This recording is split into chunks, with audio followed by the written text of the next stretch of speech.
Good to go. All right, thank you. Good evening and welcome to the Neary Building Committee meeting. It is currently 7:01 p.m. and we have 5 of our 7 voting members present, so we do have a quorum. We're going to take our agenda a little bit out of order tonight and start with the Arrow Street and Skanska update presentation, because this will take a decent amount of time, especially once we go through the Q&A. The way I'd like to try to do this, if the committee's open to it, is let Katie, Andrew, anyone else that needs to speak on the slides, just go through the whole presentation. I'd ask the committee members to jot down their questions on certain slides and we'll come back and go through them. Because I think if we interrupt with some questions on some of these slides, it may be answering questions from future slides. The only part that I would suggest that we stop at is when we get to the frequently asked questions piece on the site. I do think it's worth stopping there, but also would, as a preview of what probably is to come, ask that people kind of wait and see kind of where Arrow Street is at before forming any final views on the site. We're not taking any votes on that tonight or anything like that, but is everyone open to that sort of format as we go through tonight? Yep. Yes. Yes. All right. Thank you. Hearing no objections, I will turn it to Skanska and Arrow Street for their presentation. Thank you, Jason. So based on that, I had the site items first, but it sounds like we should do that at the end. Is that what you had in mind? So that we can talk about the FAQ at the end? Yeah, I think that makes sense, right? Because you don't even have a slide on that, right? It was just a placeholder. So I think hearing what you have coming, I think makes the most sense now that I thought about it some more. Okay. We will start with our discussion about the space summary reductions. I'm going to share my screen.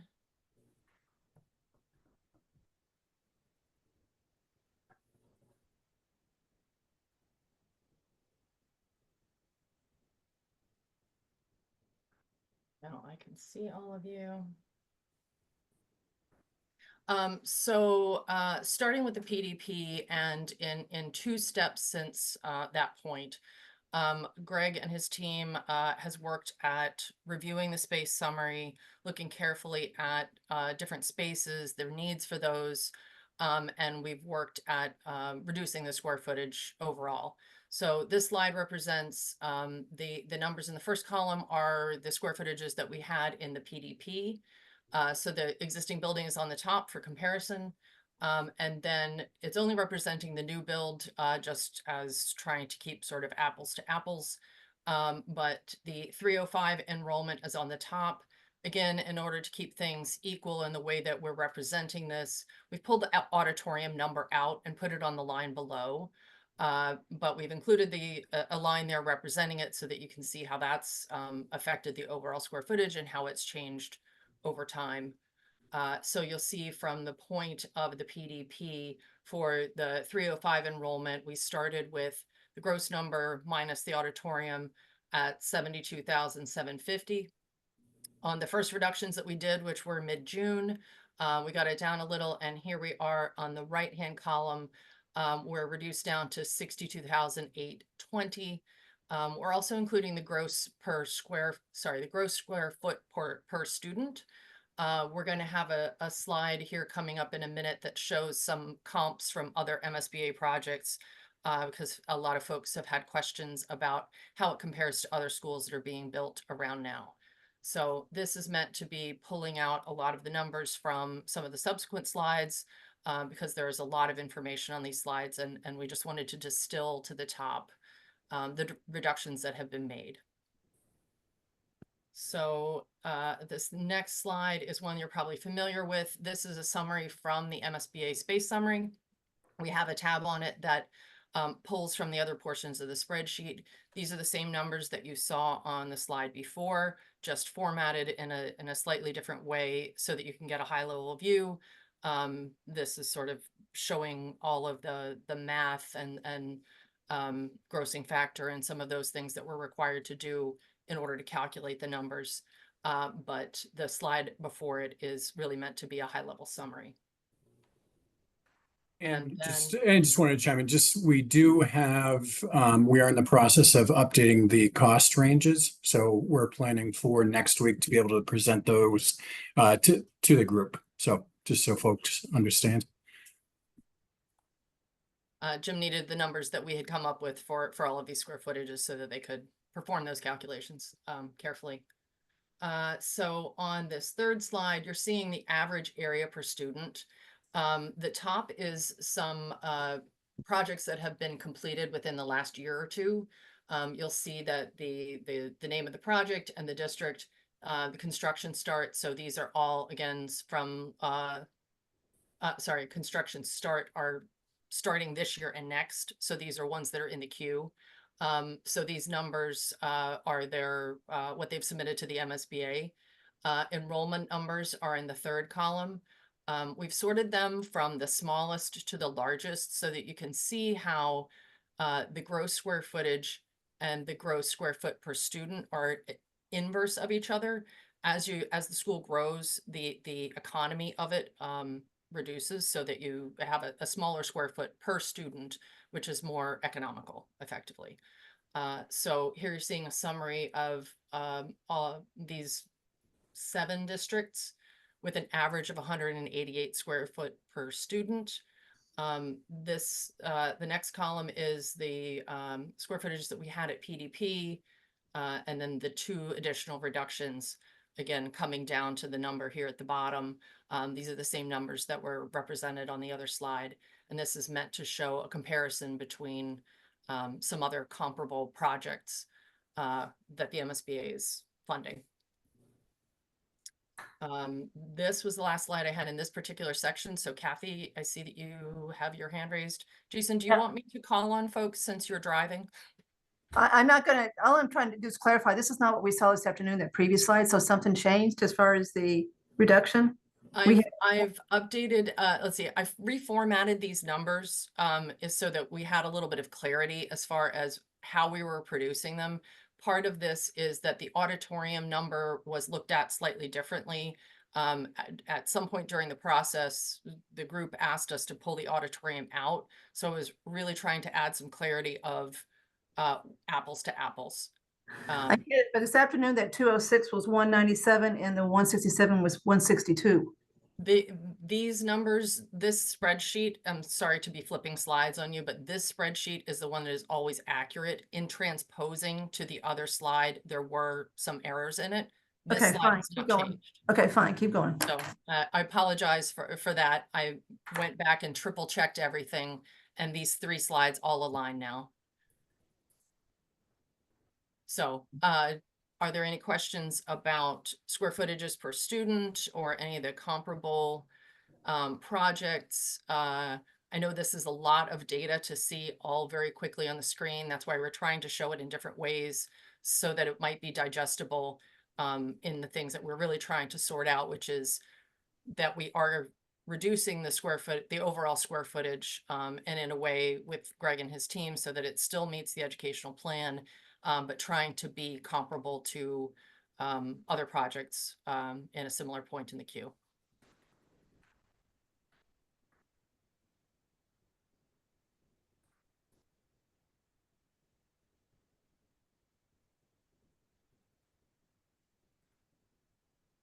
Seeing none, I think we can move on to, we have an update on our option studies. I'm gonna stop sharing my screen and Andrew can start sharing his. Okay.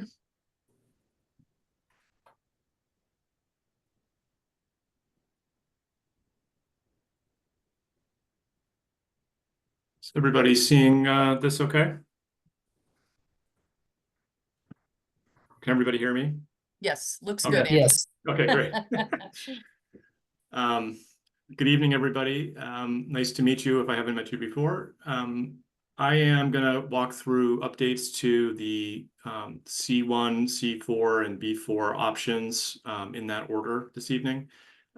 We have been working to develop from where we were at the PDP stage and taking into account all of the kind of commentary and feedback we've been getting since then.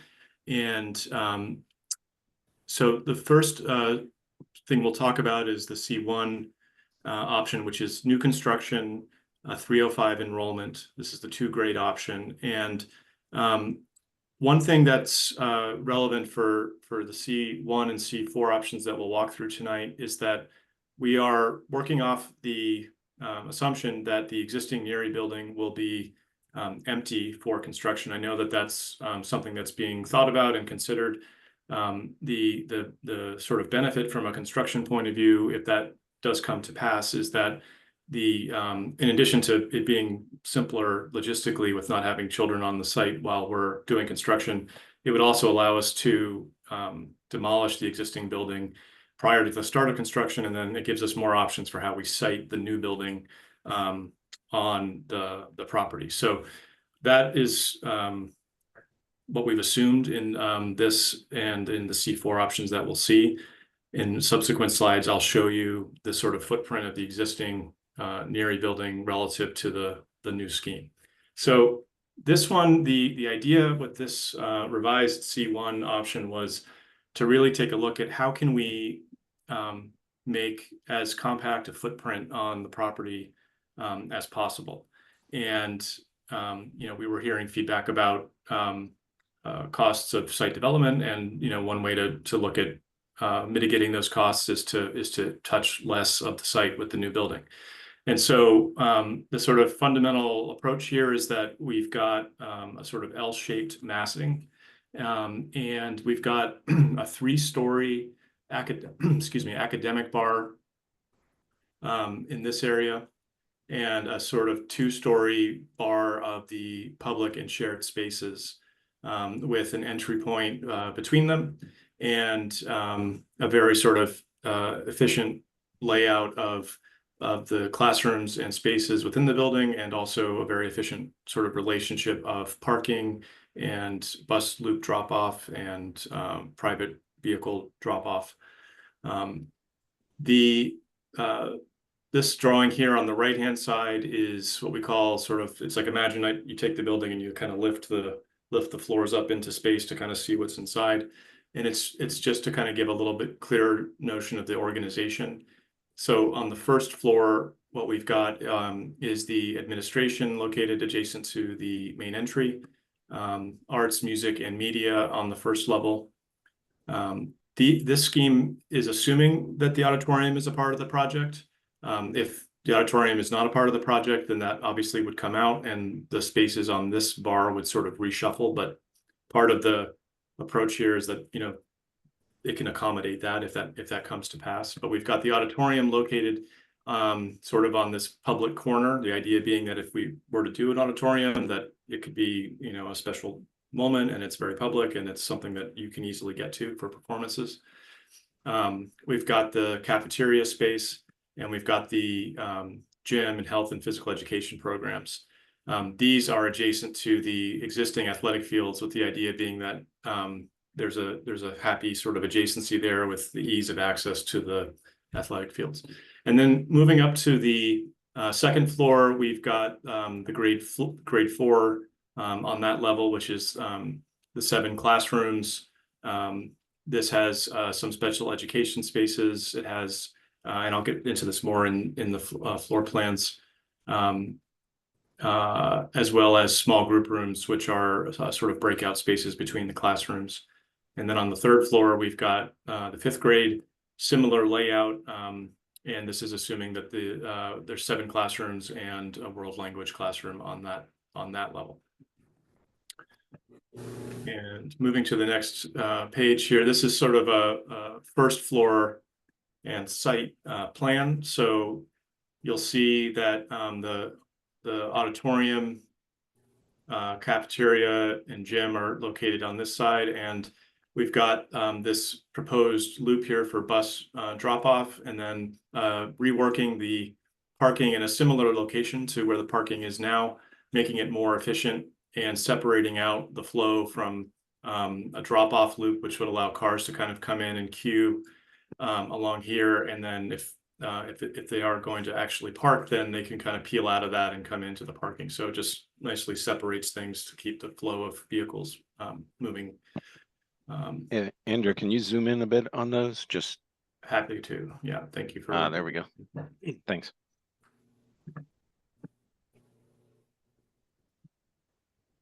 And so the organization is quite simple. There's a main sort of entry lobby, and then essentially two corridors that organize the building.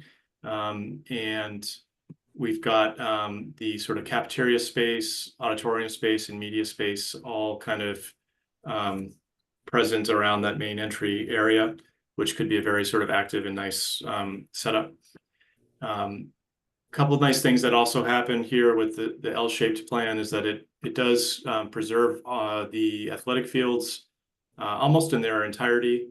For reference, this dashed line that you're seeing here is the footprint of the existing Neary building. So you'll see that this proposal partially locates the new building atop where the existing building is. You know, these are still early days, of course, so exactly where this proposed footprint falls, of course, can, you know, push and pull a little bit based on feedback and other things. But the goal here was to site the building adjacent to the existing road, which is to remain and not be changed, and to build sort of efficient parking and bus loop without having to pave more than is necessary. And in the meantime, also creating the opportunity for landscape on the south side of the building, which gives the opportunity to kind of spill out into the green space and you know, visually, and also with potential access from the classrooms. And so this area of the athletic fields is actually, if I kind of do this, that's sort of about the extent of them today. This green bubble I drew here probably could have extended down to there. So the bus lane is cutting into that a smidge, but not the building. And moving upstairs, I'll zoom in a little bit more. So here you're seeing the grade 4 layout. And the main sort of feature of this sort of arrangement is that we've got a 20-foot wide space down the middle that is composed of, you know, circulation to get to the classrooms, but also learning commons, which is something we're hearing from the superintendent is very important to the educational goals of the district. And what that means is that these are spaces of spill out with they're furnished, there are opportunities for students to get together in different ways in different size groups in order to you know, have different ways of learning and working on the material. And it sort of is a way to augment how teaching is done. It's not all necessarily done inside the walls of the classroom. And so that sort of feature runs through the length of this bar, and then it is repeated on the 3rd floor. So the only real difference you're seeing here, this is now the 3rd floor, is that this would be 5th grade, and potentially this is the world language classroom, or one of them is the world language classroom, whereas downstairs that might have been one of the special education classrooms. So, and if I'm going too fast, please slow me down, but I've got a lot of slides to go through, so I thought I would just kind of keep rolling with it. So that's sort of the updated C1. It's a very compact footprint, very efficient layout, but with some nice relationships to the site, with the kind of L shape and the ability to kind of, you know, open up into the landscape. Looking at C4 now. So this is the 610 enrollment. So this is the 4 grade options. And at the PDP stage, we had a similar kind of idea of 2 bars, one being a classroom bar. I'll zoom in on this. And one being a sort of shared spaces, public spaces bar, which are linked by the media center. And that idea is playing out here again. However, what we've done is we've sort of rotated the orientation of the building and moved it over, again, taking advantage of this idea that perhaps Neary is empty and we can actually build on top of where the existing building is. And it gives us more freedom to site the building in a place that is more advantageous. Zooming in on the kind of expanded axon, you can see here then that each of these sort of classroom wings would be a grade. So we've got grade 2 and 3 on the first floor, grade 4 and 5 on the second floor. We've got our media center, which is the kind of link between the core academic program and the public elements. And we've got our sort of main entry space here, flanked by the administration. And again, we're assuming the auditorium is a part of the mix in this scheme. And so the auditorium we've located here off of this main entry lobby. And again, we've located the sort of gym and health and physical education items adjacent to the existing athletic fields. And then we've got our arts and music program adjacent to the media space, and our cafeteria here on the end, which is a good location for access for food deliveries, et cetera, but also adjacent to this sort of pocket garden space, which I can show a little bit clearer in the next slide. Let me do that. So before I zoom in, just a couple of site options or site characteristics. This sort of orients the front of the building so that it kind of is working and off of the curve in the road and placing a new bus lane loop off of that, so that when you're approaching the building from either direction, there's a very clear sense of this is the front of the building, this is the main entry, and you can imagine setting up a sort of nice relationship to the road there. The parking and private vehicle drop-off is again sort of developed in a similar location to where the existing parking is, made more efficient. In this particular layout, we were able to get about 157 parking spaces, which is entirely possible that that's more than we need. But certainly we can have ample parking there. And then you can see the existing athletic fields as they are today. And then developing some green space outside of the classrooms on the back there to the, I guess this is the south side as well. And then these are these sort of pocket gardens or outdoor spaces that could be developed in a number of ways. You know, they could be spill out space for the media and the cafeteria. It could be an outdoor classroom. It could be a playground. There's definite, you know, several possibilities of how that could go. And then moving up to the next, oh, sorry. So I'm going to skip a slide real quick just to talk about the second level. And I'm going to zoom in here. So this you'll see has a similar arrangement here. This is a grade level with that same 20-foot wide zone that's got the learning commons sort of intermixed with it. It's this very sort of active circulation learning space that's very flexible and can be used in different ways. But this is a very efficient sort of double-loaded, sort of expanded double-loaded corridor idea, which is, you know, makes the building straightforward and the structural system straightforward, but we still are able to, you know, get something that's very effective educationally out of it. I'm going to go back to the first floor for a second. So one of the things that we're looking at is how can we make the footprint as efficient as possible? And so there's a sort of alternate version of this that I'm going to flip to now, which shows another idea, which is to take those two classroom wings and rotate them and sort of bring them to touch that front bar, and to locate the, it's not in this floor plan, but to take the media center and locate it on the second floor. So this is still a 610 4-grade option. You've got one grade level in each wing on each level. In this case, the media center would be accessed from the second floor. But it makes a somewhat more, well, it's a slightly smaller footprint than, I'll flip back real quick to this one. Essentially, this space that's in the middle here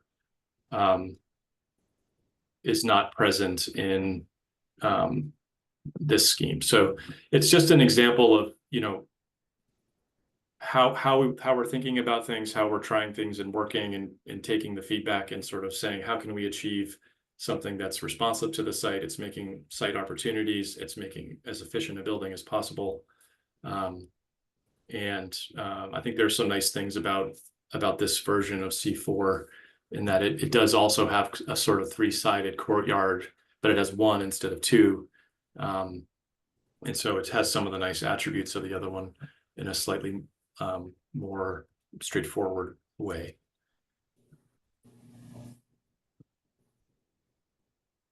Okay, and then the next one I'll talk about is the B4 option, which is the, I apologize, the heading is not there on the top here, but this is the ad reno approach.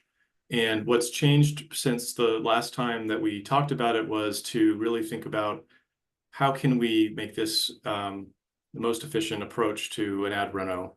And you know, knowing that we saw PDP cost estimates, which had you know, the cost sort of in a similar ballpark to the new build, the thought was, well, what steps can we take to hopefully, you know, provide an ad reno option that comes in at a lesser amount. This has not yet been priced, that's forthcoming, but some of the decisions that we have put here that will be priced in the next round are to work with, for example, the existing classrooms that are already present in these areas. So instead of doing a gut, you know, take out all the walls, we would sort of work with what's there and update finishes. And we would, you know, be somewhat more strategic in terms of the areas that get, you know, more intense work. Like this middle area would get reworked more intensely. But we could also, you know, reuse what's currently the cafeteria and make it media, take what's currently the gym and make that the new cafeteria, which is larger, et cetera. The other thing this does is at the PDP level, we had the addition part of the addition renovation was located on two sides. We had an area on this side for the gym and auditorium, and we had an area on this side. So we thought that if we consolidated those things and did the work all on one side, so it's a single sort of addition, that that would be a more efficient approach. And so what this looks at is exactly that.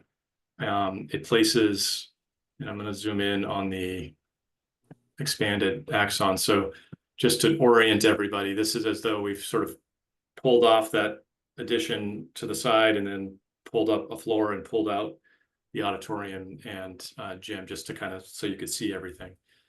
And so what this does is you've got the second and third grades within the existing footprint of Neary.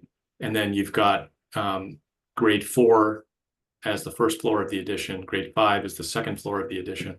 And then we've got the gym and auditorium coming out off of that. And I can show you floor plans there. So again, this is sort of a site diagram and first floor plan. So here, again, the athletic fields are as they are today. This reworks the parking and the sort of bus and drop-off loops a bit to make it more efficient. So the main entry remains in this location, and it sort of creates a bus loop and a drop-off loop there, simplifying the parking a bit. And I think this gives us 122 parking spaces total. The loop of the private cars from the parking is not as separated as we're able to do in the other versions. This one does commingle the traffic a little bit at this in the parking area. But you can see the idea here of how we would sort of organize the first floor with the media center taking over where the current cafeteria is, a new cafeteria taking over the current gym. We've got our 2 grade levels here in the sort of renovated area, and then we've got 2 grade levels in the addition and the gym and the auditorium there as well. And I think I've got so the second floor is really just would be the second floor of that addition for the grade 5 classrooms. Okay, that was a lot. Those are the updates on those options, and that's the slides that I've got for that. So happy to take questions, or whoever wants to decide next steps. Why don't we go through the frequently asked questions on the site too, and then we'll circle back to the beginning. So I'll stop sharing. Do you want me to share a site slide for this, Jason? Only if you think it'd be helpful. Otherwise, I think everyone had the FAQs in advance. So, and obviously, I think just for everyone's benefit, 2 members submitted questions to Arrow Street. Arrow Street took those questions and developed written responses so that they could then, obviously, all of you would have time to digest the responses in advance of the meeting as opposed to hearing it for the first time here. But also equally as important, as we have these questions come up, even if we resolve them as a committee, doesn't mean that the community is going to be satisfied with the answers yet either. So it gives us a launching point for those discussions as well. So I guess, were there any site-specific questions or reactions to the FAQs that were circulated in advance?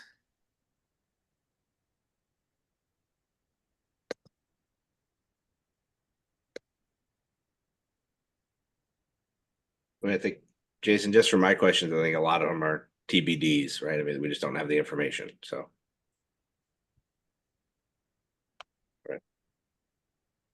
I guess, Andrew,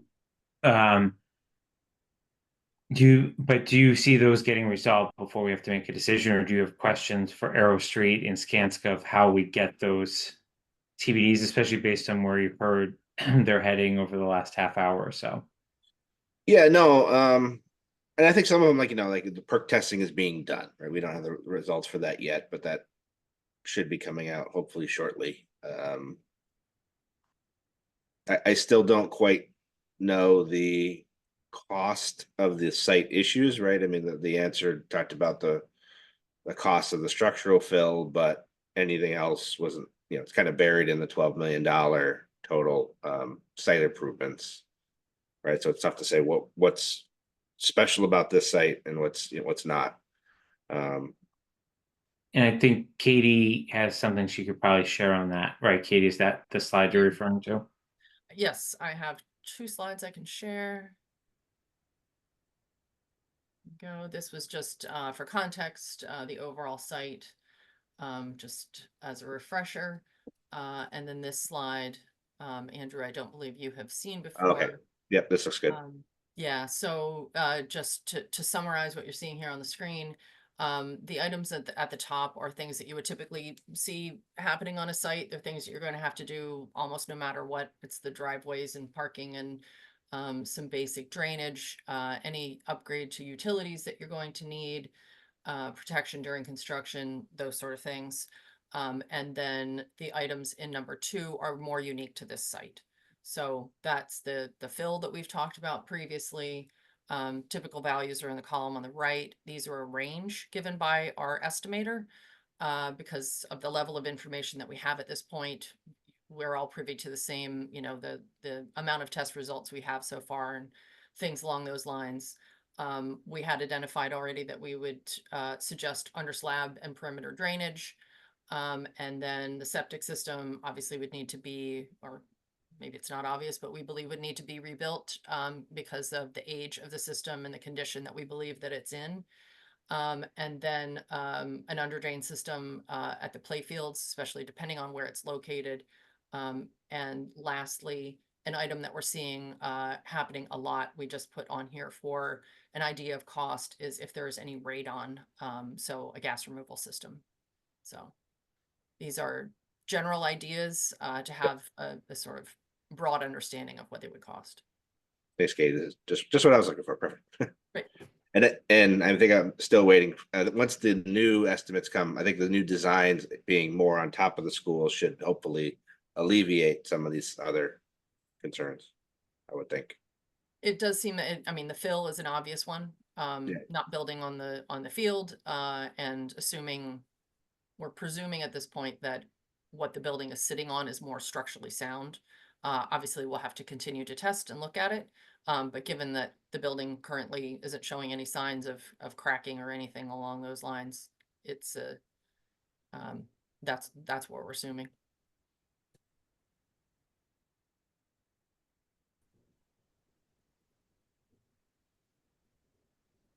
Should we go to Kathy?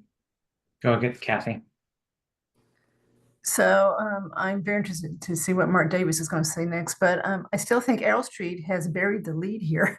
I mean, I think this is very exciting that you have moved this to almost the current footprint. So going back to number 2, as far as what this would take out if we don't move the building over to the fields, yes, the first one for sure. But we also don't have 300 trucks going up and down Parkerville Road doing the work. So I just think this is a huge change as far as the plan goes, and in the right direction as far as where to put it.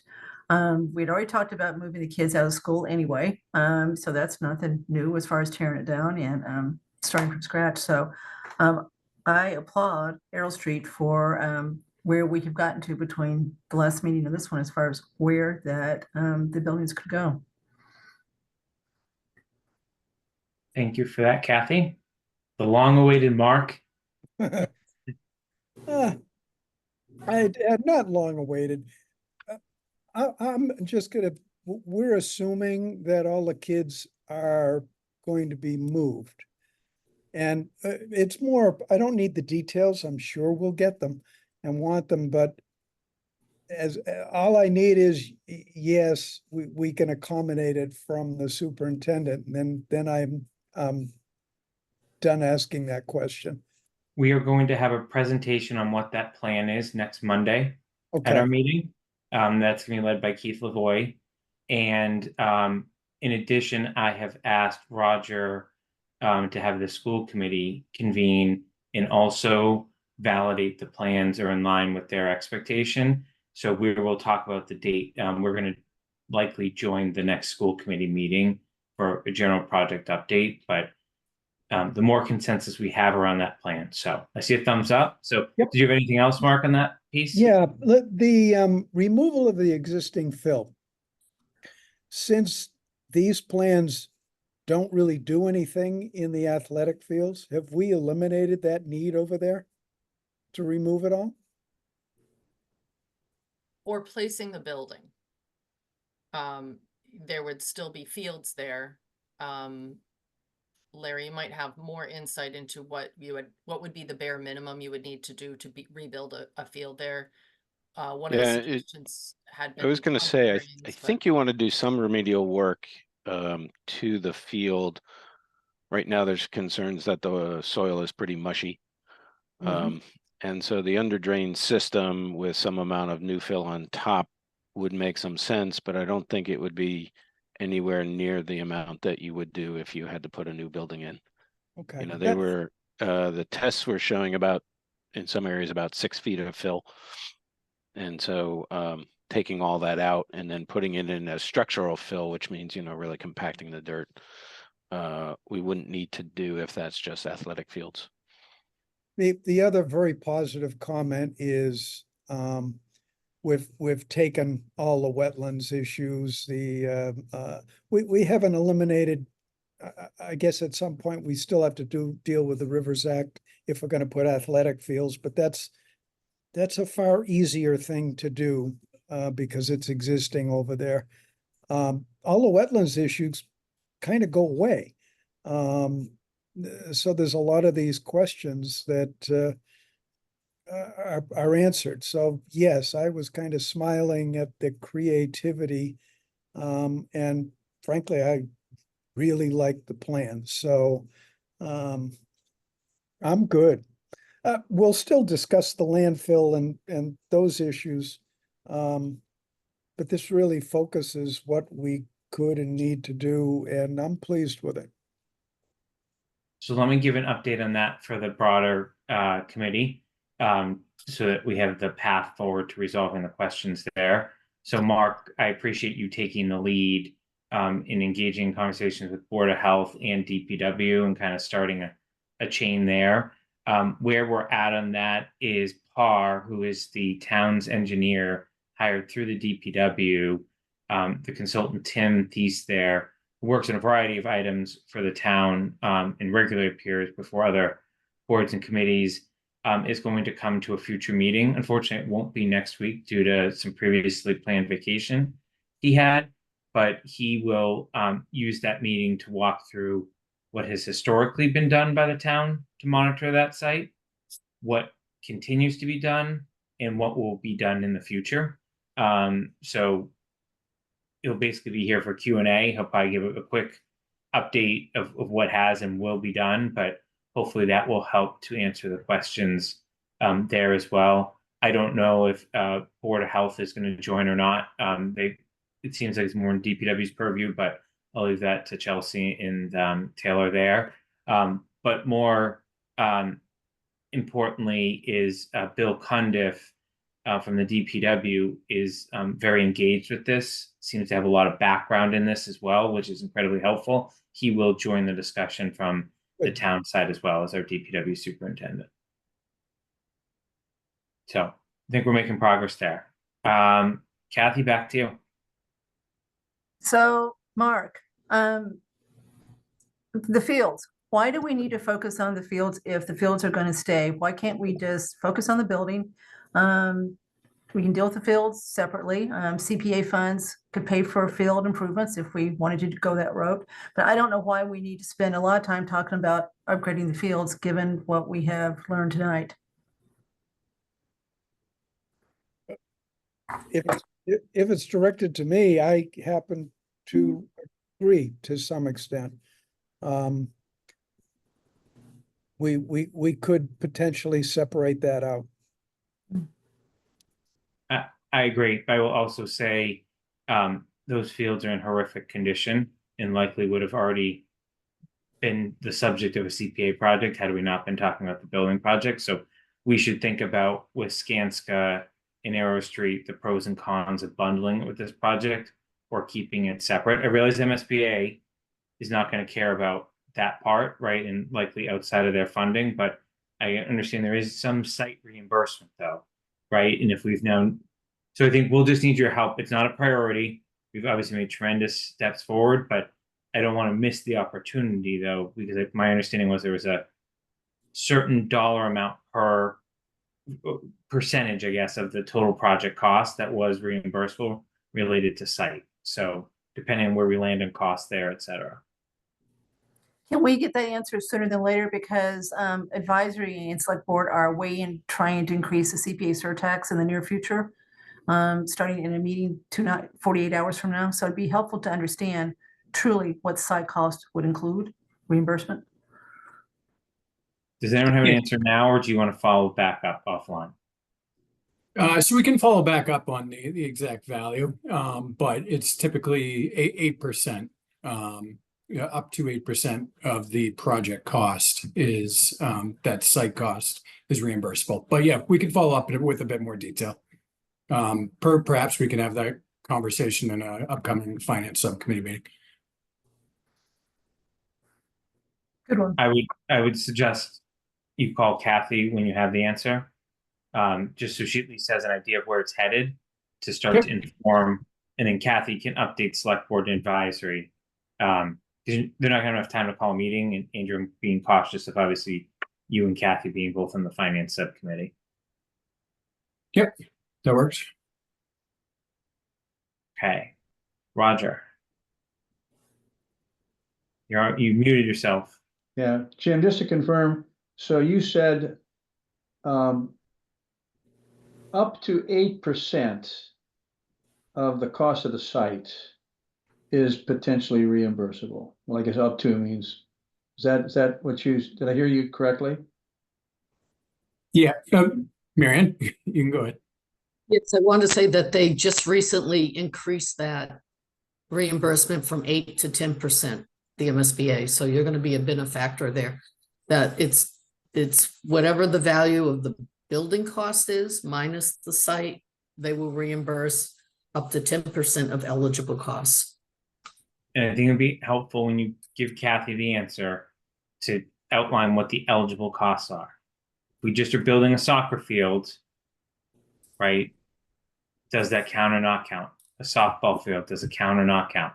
The town decided they wanted to put lights in there. I assume that's a no-go from an MS, right? Like they're just thinking through, right? Because this is going to have a more recreational component, but we obviously have an obligation to bring a project that's obviously educationally sound in services to school, but also look at the other outside uses outside the 6 to 7 hours that school's in session a day. And playground too. What, Andrew? And playground. Good point. Yep. Okay. Understood. Okay. Does anyone have any other questions on site-specific items? Okay. They went through a lot of program requirements and square footage early in that presentation. Does anyone want those slides back up or have any questions or comments on that? Yeah, if we could look at them just for a second. I'm having trouble footing, I think, to the numbers to the spreadsheet. To want to just kind of double check my math. No, the other one. The next one, right, Andrew? Maybe this one. Yeah, so 66, 870. Okay.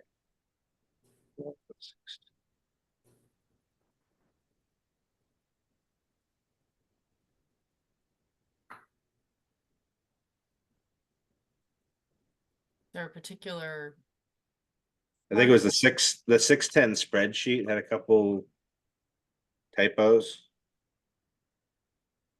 Like the new construction column wasn't carrying over to the total. okay, And like we were carrying a total when there was a room number of 0 kind of thing. okay, I'll take a look for errors. Yeah. It's, So you think something's wrong with the spreadsheet, Andrew? Yeah, I mean it looks like it's the column of new construction versus total was different by like 1,000 or 1,200 square feet, even though there's nothing in the existing to remain, right? They should be the same. and Andrew, you're talking about, so the spreadsheet, the Excel spreadsheet has multiple tabs. That's not what everyone is seeing on the screen here, but you're looking at how The the six- numbers are carrying over from, in this example, the 610 tab to this Correct. summary slide, and you're saying something's not carrying over properly. Yeah, the 610 enrollment. It's not unheard of to have calculation errors in this spreadsheet, so we're happy to have multiple eyes looking at it and Yep. ferret those out. I just didn't know which one was right. Yeah, Which I column got was it. right. But And something, I mean, I'm hoping 6,000, or excuse me, 1,000 square feet is a minor amount, but we will find it and make sure that things are carrying over so that numbers are 1,000 square reimbursed feet at is the really time. 1,500 with the grossing factor at 1,250 a square foot. Yeah, it's a couple $1 million. It adds up. I still don't know what's wrong though, Andrew. Let me Is just the share my screen. 167 wrong? Let me share my screen.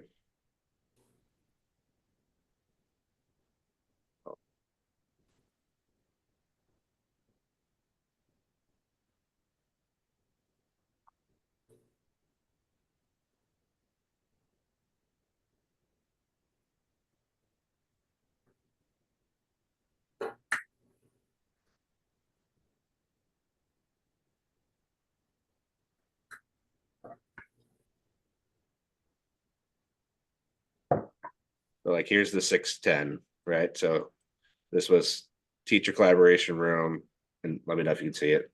2 of them 600 square feet. This had 4 of them 1,200 square feet. This had 101 but had no number here. 100, 0, and 200. This one had 2, so I don't know if it's the number or the total. This one had 2. This one had 1. This had 0 and 0. This had 0 and 600, right? So this is 600 square feet. That's 600. If this is 0, then that's 200 square feet. You know, so it's just some little things like that. But this is the renovation one, right? No, this is the new proposed new construction.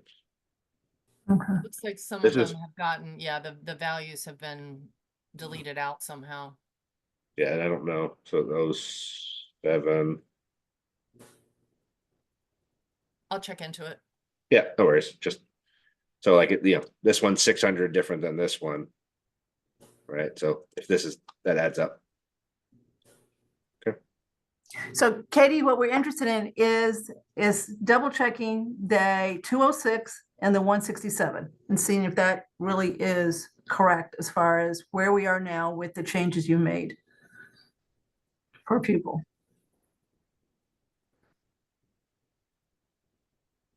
And then I had a couple other small questions on the space in general. So that's okay, Jason. Yeah, go ahead. For the music classroom, I think it's the same size for both. I think it was 1,800 square feet. I think when I was looking at some of the other elementary schools, the 25 to 50 seats were like around 1,200 square feet, which is the cap. Should that be and then 1,800 was closer to the 100 seat? Is that really 100 seat, or is it really just a very large 25 to 50? Katie, I can speak to that. Thank you. So the music room is 1,800 square feet. That is the same size as the middle school music room currently. For band, that is the size of space that is required for a music program at Neary for 610 enrollment. I spent time with the music educators, looking closely at this current space that they utilize, and that does meet the program needs currently. 1,200 would be far too small. Yeah, I was more, Greg, on the classification. Like they have a music classroom, 100 seats, as opposed to 25 to 50. Yeah, so that should be wrong. I think that is incorrect. Okay, so mostly just change it from 25 to 50 to 100. The other grouping, I think, is 100, right? And that looked more in line with the other schools. And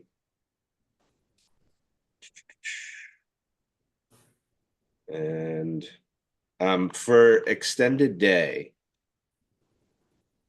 is that reimbursable with the extended day fees?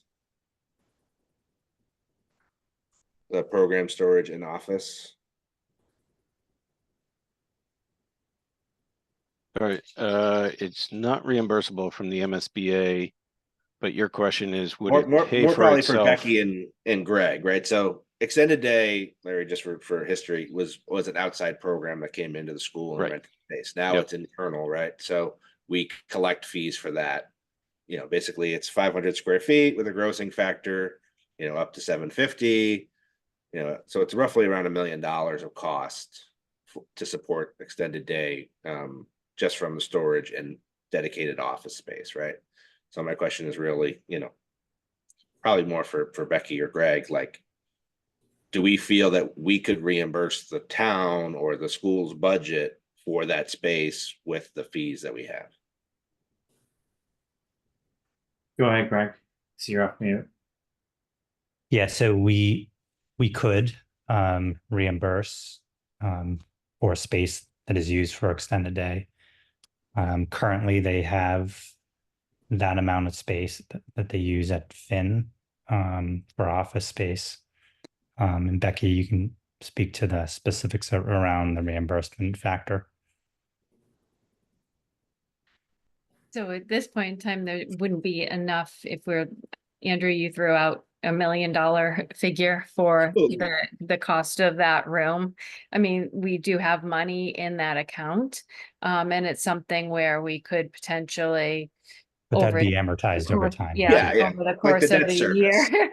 Yeah, like just I'm saying, like if whatever the debt service is for that $1 million over 30 years, you know, bake that into the fee tuition so that it gets reimbursed back to the budget.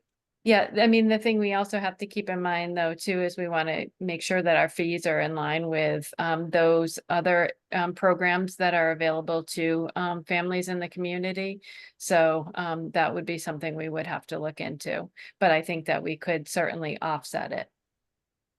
But to me, the goal is not to back into the fees, because of what Becky just said, but the goal is to pull as much money as you can out of it legitimately, so you can use it to offset our costs. So not let it sit there in that fund, and not be used against expenses.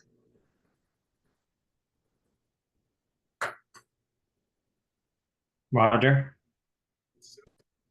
Without getting into a big conversation about extended day fees, I mean, the fees are, they pay for facility use and labor, right? That's what they pay for. So there's, you know, some sort of amortization probably is, I'm not speaking for Becky or Greg, but I mean, some sort of amortization probably is doable out of those fees without, you know, increasing those fees severely. I'm gonna presume that. Well, they used to pay rent in the 501(c)(3), so there should be. Well, exactly, and that's still built in, Kathy. I mean, and the old rent, if you will, the fees are, you know, the fees didn't get reduced, okay? So you're still effectively paying for facility use as well as personnel. Yeah, I mean, what we currently use the fees for is to offset personnel, not just the personnel who are working the program, but also the supporting staff in central office, as well as offsetting some of the utilities. We also strive to maintain at least a 3-month reserve, because if there's one thing that the pandemic taught us is that, you know, when there is a closure, it's always nice to have those funds in reserve because we still have salaries to pay out of that, and the operational budget could not support that. So those have really been our guiding parameters when we've looked at the extended day program, and we've tried to stick with that. Maybe worth taking a look at the P&L on that as you know, kind of as currently constructed then, but like I said, this probably isn't the time or place. It's not. Yeah, I think we're gonna move on from the extended day comment. Andrew, anything else on space? Hold on one second. No, the other one is just still kind of understanding auditorium versus stage, both kind of combo, but that's something we'll cross at a later point. I think what we should consider on that, Andrew, is whether the committee wants to discuss and entertain at a future meeting officially making the auditorium an adult and understanding the toggles between the spaces. So maybe we can add that, Katie, to next week of like just having, and maybe it's Skanska too. Just what are the pushes and pulls of that space? I know Greg has provided the input from the music teachers as well. What it would mean so that we can decide whether this is a Neary building committee decision or whether it's a community decision, right? In who would actually, if we are going to pursue an auditorium, who is going to make the case that we need that, given we obviously have one at Trotter, we have access to one at Algonquin, albeit somewhat inconvenient in terms of timing. But one of the things that at least the working group has discussed is making sure that if we're going to do comparables, given most elementary schools don't have formal auditoriums because they have access to a high school in their own community, just making sure we're doing apples to apples in terms of square footage comparisons. And then going from there. So I'll add it as an agenda topic for how we want to carry and consider it moving forward. But I think obviously, Andrew, you have some questions around it. So I think someone's got to show like what it would look like with and without. I know we can kind of see it on some of the stuff that Arrow Street Andrew kind of showed already, but we could probably take a deeper dive just on that space, but not tonight. Yeah, and I think also my question is also like if we have both the stage and an auditorium, right? Like it's auditorium is easier to sell if we don't have a stage, right? Right. But have both is, you know, what's going to be used for what, how are they different? I think, you know, to your point. I think that's kind of a joint between the school administration and the design team. Also, Yeah, I would say we have tried to account for it in terms of the option back and forth when we present the auditorium numbers a little different, separately from the rest of them. But you're right, it is tricky because if you have the auditorium, you would not have a stage in the cafeteria. And conversely, if you don't have the auditorium, you probably want a stage in the cafeteria and it becomes a cafetorium. So keeping track of that would be helpful to understand where we want to end up with this at the end of the day. Yeah, but the square footage has both right now. Yeah, we did try to take account of that, but mindful of your earlier question, we'll double check it. Yep.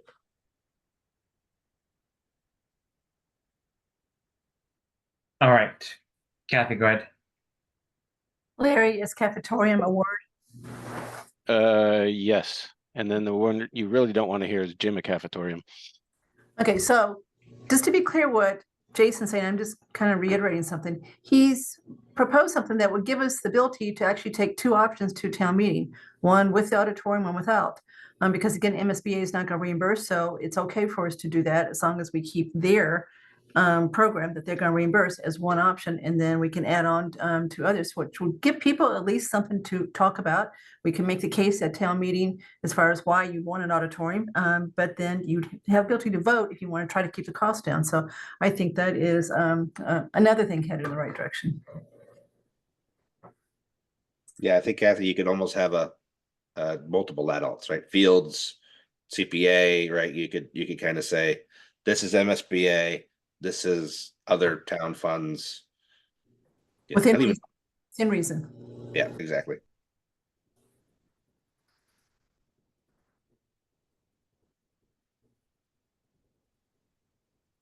I lost my cursor there for a second. So are there any questions on the number of slides that Andrew, I can't even call you Andrew P. I'm gonna have to call you Arrow Street Andrew, if that's okay with you. That Arrow Street Andrew presented on the various site options, the 2-story. Were there questions there? Go ahead, Roger. I do. So I don't know if it's easy to quickly put the diagram I'm particularly interested in is the one that had the horizontal inverted into verticals, if you will. There were two of them. Yeah. And I had a couple. Well, so here's my questions. First of all, I believe I heard you say, Andrew, that the one thing that does not exist in this particular scheme or design versus the other one is there would be no media center? No, sorry to clarify, this floor plan is of the first floor. And this scheme would put the media center on the second floor. Okay, so we still have a media center. Still have a media center, it's just on the second floor instead of the first floor. So am I looking at on both sides of this, I see second grade, is that right? I apologize, that is a typo. We were Okay. trying to, yeah, One this is one is third grade then, all right. correct. Yeah, Fair enough. each wing is a grade, yeah, Well, I figured this was a test and you wanted to see if I actually looked at the diagram. that's right, So, there you go. you passed. So I'm also presuming that even though these are inverted, if you will, or you know, moved, they've been moved 90 degrees, that the what do I want to say it, that the base of this, I'm going to call it the base, that has not moved down at all, right? So it's still just as far away from the wetlands and things like that we had some concerns about. This piece is in the same location. If I cycle back and forth between. All right, so that is the same location. So all we've really done is we've kind of pushed up a little bit, right? Yeah, these are, let me just check real quick. Yeah, I think the other ones are sitting up here somewhere. Okay. Actually, no, I'm not even.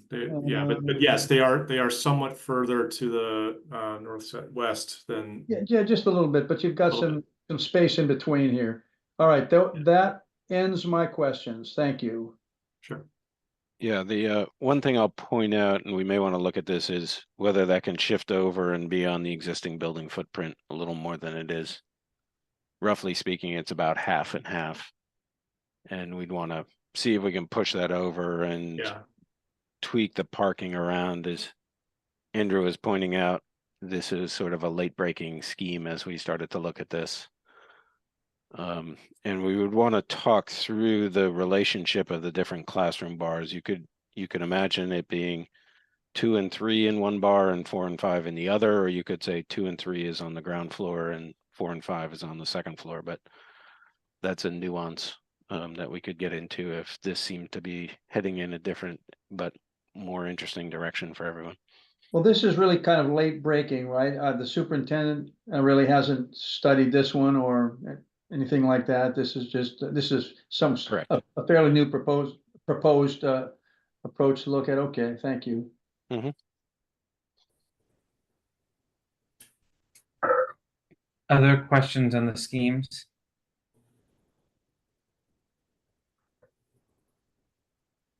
Or Kathy? So to follow up what Roger just said, I will be very interested in what Greg and his team think about the two choices for 610, this one or the one before too, as far as the pros and cons. Maybe next meeting.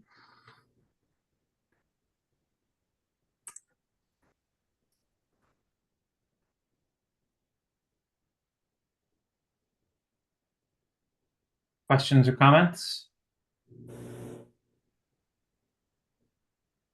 All right, I think Andrew can pull those down for a moment at least. What I'd like to do now is go back through just the other administrative items and come back to meeting schedule, if that works for everyone. So we have 4 sets of minutes to approve tonight. The first is June 3rd. We already did a preliminary read on those. The track changes version was added by Andrew, who said he was going to provide comments and has now done that in track changes. We have June 17th, which was a regular meeting, June 24th, which was a regular meeting, and June 25th, which was the open forum. So I'm gonna go one by one, see if there's comments, and then see if we're ready to move them together or need to move them separately in any means. So 6.3, questions or comments?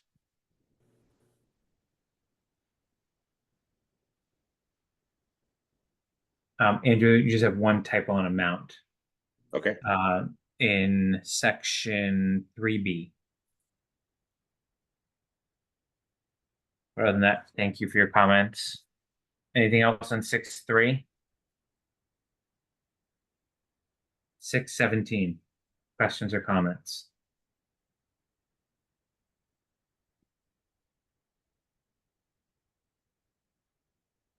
(6.24), questions or comments?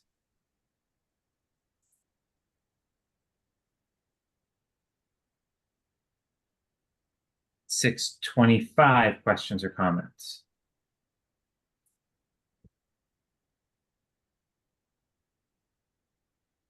My only comment on each of these, and it somewhat relates to Arrow Street, is a lot of times you don't give us slides before the meeting, right? Because I know you're working pretty much through the day up until the meeting.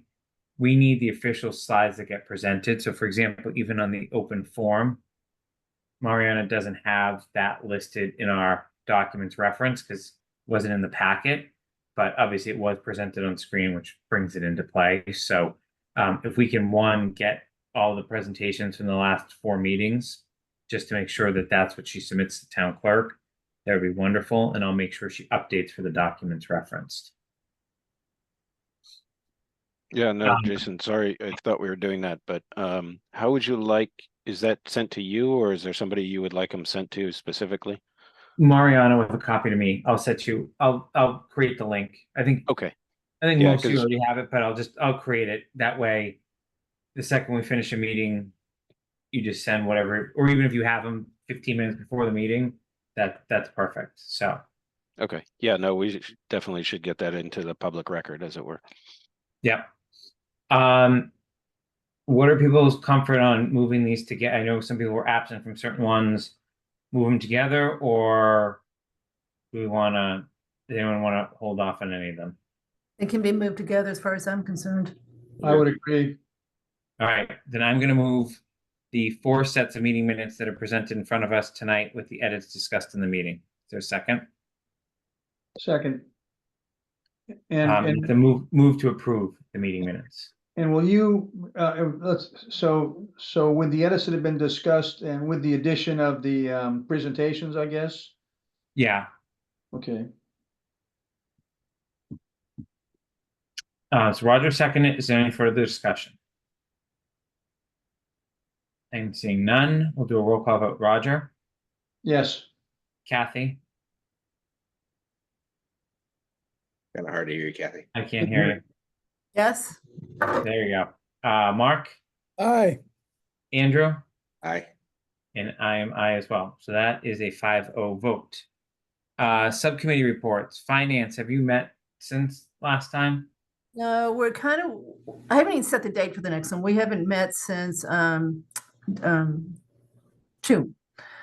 So I'm going to take that back. Yes, we have, but we didn't do a whole lot because we're still waiting to try to get some numbers fine-tuned. I don't have a whole lot to report besides the time that we reported on the initial set of projections. So the next meeting that we have, we intend to dig in again as far as trying to use refined numbers. Even though we won't have any new projections, we're going to do some work on reimbursements, et cetera. So long answer to your question, not anything earth-shattering to report. Okay. Communications has not met. We may try to meet quickly in the coming weeks, but I'm going to be interested in the reaction of the full committee to number 4 when we get to it. That may determine where the communications goes. Sustainability, have you met? I don't think we've met since, we haven't met since the last building committee. I think we actually talked, we talked about some things during that building committee meeting from our last sustainability committee meeting related to the HVAC. So Scan Arrow Street, if you need something from sustainability, please get with Roger and get that coordinated if we need to make any decisions on any of those features before kind of the vote we may need to take here coming up. Okay. Next was debrief from the open forum. So for those that were there, I just kind of had this as a placeholder in case anyone had any thoughts or questions or comments. I think Arrow Street did a nice job tonight addressing some of them. I know they're working on a few other comments that kind of came up in the public discussion. I think it was roughly on average 25 members of the public there. People were in and out. It was definitely a different crew than we've heard from before, which was nice.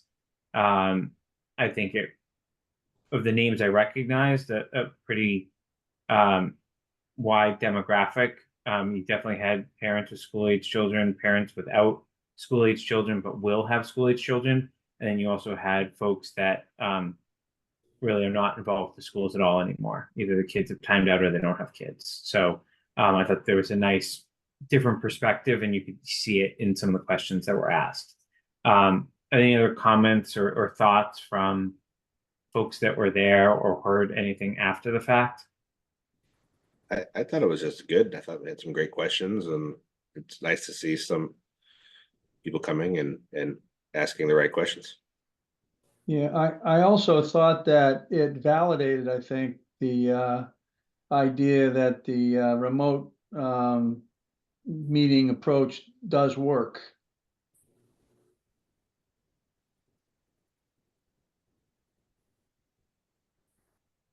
Yeah. So what are our thoughts on doing another one, especially prior to any votes of the committee?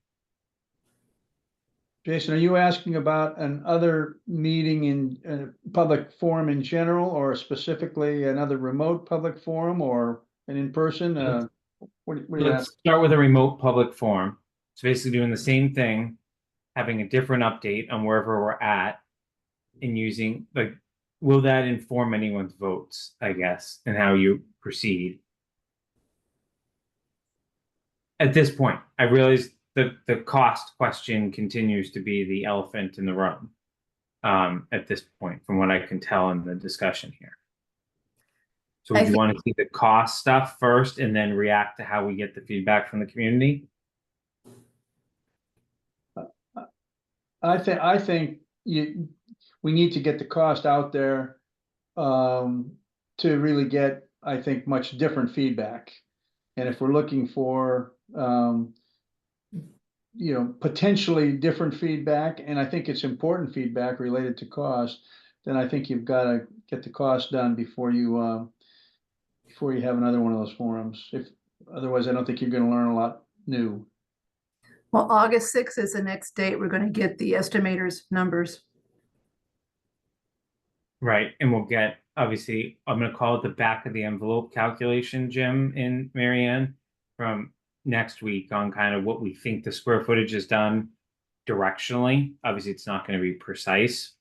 But then I would think that the finance subcommittee would be able to rerun kind of the annual numbers of what it would mean for this specific project based on that, and then be ready again to do it based on the August 5th numbers. Will the new estimates include like the options we saw today? Obviously, there's a different footprint, the tire, it's not on, assuming the no fill issue. There could be some pretty significant swings with what we saw tonight. So will we get numbers based upon what we saw? What we'd like to do is get the C4 option down to 1. So right now we've got sort of a 1.5. And get that down to 1, depending on Greg's input as well as this committee's. And then I think the C.1,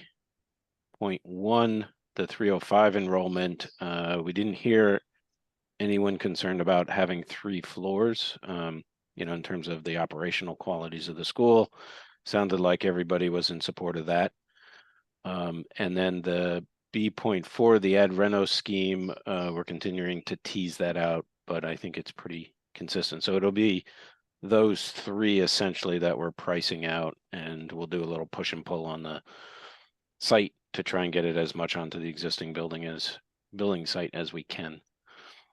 So the finance subcommittee is going to take the numbers we get next Monday and run with those for now, which is going to reflect the reduction of cost, estimated cost, based on the reduction of square footage. So that's our first set of new numbers. And then we'll do it again when we get the August, I thought it was August 6th, Jason said August 5th, so either August 5th or 6th numbers. Then we'll do it again. I see no reason to have another public forum before we get that far, Jason. I don't know what else you'd say at this point. I'm 100% with you on that. My general reaction is that once we see where we're trending next week, then make a decision and set a placeholder date in anticipation of the early August numbers. Some try to find a public forum date between getting the cost estimates in our vote would be my initial thought. Roger? Yeah, I keep going off mute. Through the chair to Larry. Yeah, go ahead. So when you say right now we sort of have it down to 1.5, are you talking about the so the 2 versions that have the kind of the corridors positioned horizontally versus vertically? Is that what you Yeah. mean by that? Essentially. So my question is would there likely be any significant cost difference simply as a result of kind of repositioning the directions of those, or is it still going to be pretty close, one versus the other? I think the second version, where they were sort of going vertically, as it were, was less square footage. Huh, okay. So, but again, that's a sort of late breaking scheme, and we'll tease them out. To your point, if they're sort of shaped a little differently at this stage of cost estimating, that wouldn't add much to the. Wouldn't change it much? You're right, exactly. Okay, thank you.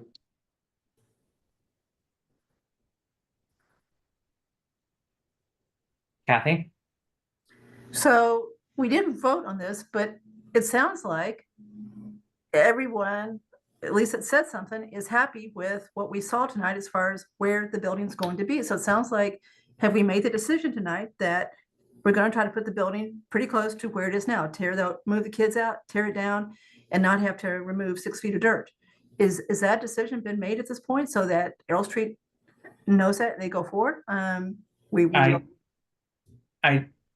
didn't hear anyone objecting to it, but I think there's an important presentation we haven't heard yet, which is what is the impact to the students in the school during, like, where are these students going? And what are the impacts at those schools? And not only us weighing in, but the school committee weighing in. So I'm very comfortable with the direction we're headed personally, but I think there's an important element of understanding all of the avenues before we take an official motion. Except that I thought we had assumed that they were going to be moved if the building were sited on the fields also, just because of the disruption and the dirt and the trucks and da-da-da. So is that not the case? We didn't know that for sure. I thought that's why we went through the permutations of where the kids could go, meeting before. So Greg will probably call Sam a broken record on this. Early on, I asked Greg to explore, and Mark was pretty loud about this too. Can we close the school regardless of what we do? Forget about what option, where it's sited, anything like that, just with noise and safety and access, right? So regardless of where it is on the site, even if it's up on the hill, like obviously we're not building it there, but that was exaggeration. But this has been, I think, a topic of discussion, but it wasn't until, at least from what I've heard recently, where the district had the time to put pencil to paper and actually see what would work, that Arrow Street has now started to assume that the building could be taken offline for those 2 years. So my understanding is in the PDP submission, someone please keep me honest when I be quiet. In the PDP submission, they assumed for all of those options that school was going to be fully functional, both for timing and for cost. So what we're talking about here is if everyone is comfortable with the educational impacts of moving these students to Finn, Woodward, and Trotter, and or any combination thereof for those 2 years, our timeline has to get quicker and our costs have to go down. Plus, you get all the other benefits we've now seen where Arrow Street has moved the footprint of the building closer to the existing footprint. Why do costs have to go down? Because your construction timing, you have less months of construction, and you don't have to do phasing. So is the estimator going to assume that is the case when he does his estimates for August the 6th? Assuming we have concurrence from the committee, yes. And where you'll see that is in the general conditions, which is spread over the time of construction, which if we have multiple phases is upwards of 27 to 30 months frequently, versus new construction. You can do it a lot quicker than that if we're not phasing things. Well, I think that's good news too. I thought when Greg showed us the 2 different scenarios as far as moving the kids, that he had concluded he could move those kids. Is that not true? He just need, or does he need to go back, and that's what Keith is going to do, is make sure that they really have a plan that works? I'll let you answer that, Greg. Sure. So we're in the process of evaluating our plan. Our initial look at the feasibility of not having students at Neary during the construction phase are highly likely, but we still need to go and look at some of the details. And some of the details we're looking at are, what is the educational impact? Because the last thing we want to do is say we can fit into 2 schools, which is true, but there is an impact to the educational experience that we have to articulate and be clear about as we move forward. And that is what we will present at next Monday's meeting. So you think you'll have that work done, Greg? Because I don't see how we go forward with. Yes, we have a solid draft.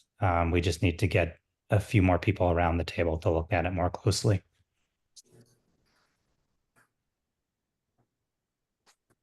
You good, Kathy?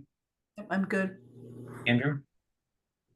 Is I think in terms of stating that this exact site, like, to making sure that the school committee and everybody's okay with, having the kids out certainly is important.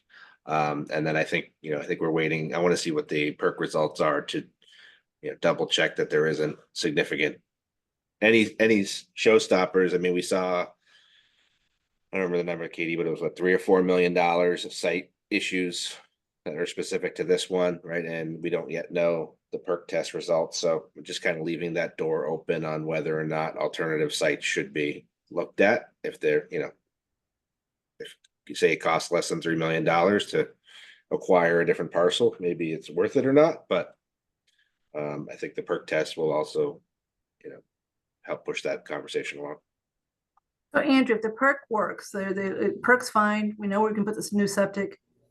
Are you done as far Well, I as? think if the perk is good and we're gonna put the school on the current site, and we're comfortable that the soil where the current site is compacted enough that we don't have to remove it all and bring in new fill, and we don't need to do all the other 3 or 4, whatever the other ones were on there in terms of, pumping and drainage and whatever, then it's a much better site, right? But I think that those are still, there's still some outliers.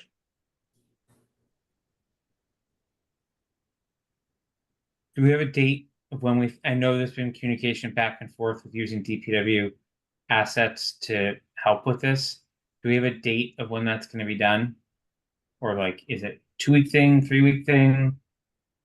I don't have a date currently, from our engineers. I can, Okay. report back later this week. Because I would hate for that to be the missing link if that's hanging out there in early August. But yet we've obviously made a ton of progress here. So if you need anything from us, Katie, I know you're in contact with Kathy and Bill. Just let us know. Okay. Yeah, Mark, if there's anything that you can do to help push that along. I mean, again, if it's town equipment on town property with a town board of health person working It's on all it. set. That's all set, Andrew. Yeah. Okay. It's all set. We're just waiting. Bill's waiting for Katie. Okay. Our engineer has a tester that they would like to hire, but they had also asked if there was anybody local. So I had asked that question to Bill Cundiff. So we just need to line someone up. And then it will just depend on their availability, getting them on the calendar. Go ahead, Mark Davis. Yeah, but just to clarify, we still have to remove the unsuitable fill in the new location because that's where the Neary school is. And your original report indicated there was unsuitable fill beneath the school. And that goes to my earlier question. By not dealing with the fields, we're greatly reducing that number, but we still have to deal with the unsuitable fill issue. Am I correct?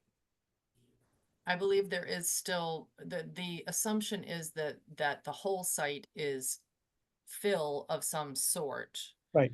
It may not be as deep and it may be more structural. And that's not a scientific description of it, but it may be in better condition. What we're seeing at the field is that it's quite deep. So it would be a reduction. That is true. I don't think we know to what magnitude at this point. But it is assumed that since the building is sitting on something that is more stable, that it would be better soil. It's not the 6 feet of that was dumped on the field effectively. Would that continue into the parking lot? It would, to some degree, they use lesser fill under parking. We do that as well. So you use structural fill under the building and then ordinary fill under things like parking. So we would have to see what's underneath all of that. There is one area under the parking that our report did show where they refer to it as subsidence. So there's some buckling to the paving, which means that the fill that's underneath it is giving way. So we would need to look at that and see the extent of it. But we don't have the 6 feet of really spongy soil that we have at the field. Well, seeing as the couple scenarios at the school are going up and back, wouldn't it make sense then to just do another drill hole right behind the school? And wouldn't that tell us what the fill situation is there and then hone our budget? I just want to see that number as real as we can make it, because I don't believe it's going to be eliminated. We've done that on other projects, coming back and doing additional borings where we suspect, you know, closer to where we suspect we're going to build, or if there's something that we would like more information about, like you're describing. So yes, you could do it just immediately outside of the building or within the building if that weren't problematic. Right. We could absolutely, We do have those storage rooms that we could get into and poke a hole in the ground. Mhm. You could drive a small boring rig in there. The ones that are That's accessible interesting. from the outside. Yeah. So typically there's structural fill is sort of 2 pieces. One is that it's a certain type of dirt. And then the way it's placed is they place it in layers and they compact it very carefully so that it's load bearing. And that's different than the fill that you would use, let's say, under parking or under fields. And that's all done according to costs. And, you know, they were probably as cautious about cost back then as they were today. And so I would imagine they used a different fill, you know, sort of A at the building, B at the parking, and C in the fields, if you will. And it depends on how quickly they transition from the edge of the building to those pieces, is whether or not the structural fill goes beyond the sort of perimeter of the building or not. Hard to know. I will say it's a very heavy building out there because it's all CMU. It's only 1 story, but I would suspect, and then assuming we take it down and we put in our new building on top of that, you still have some amount of fill that you would do both for the existing footings and foundations, because they will not end up in the places you'd like them. And we also want to work through the height of the slab and whether we want to add some height to it for resiliency. I just think that information would help your numbers. It would also solidify how long a time frame on the whole project we're saving. That's just my quick take on it. Yeah. Now I know we've also used you can concrete like we have, you can grind it up and use it for gravel bases and things like that. So from that standpoint, putting it back underneath, if nothing else, the paving can be a really good way to reduce the trucks, save some money, and reuse that.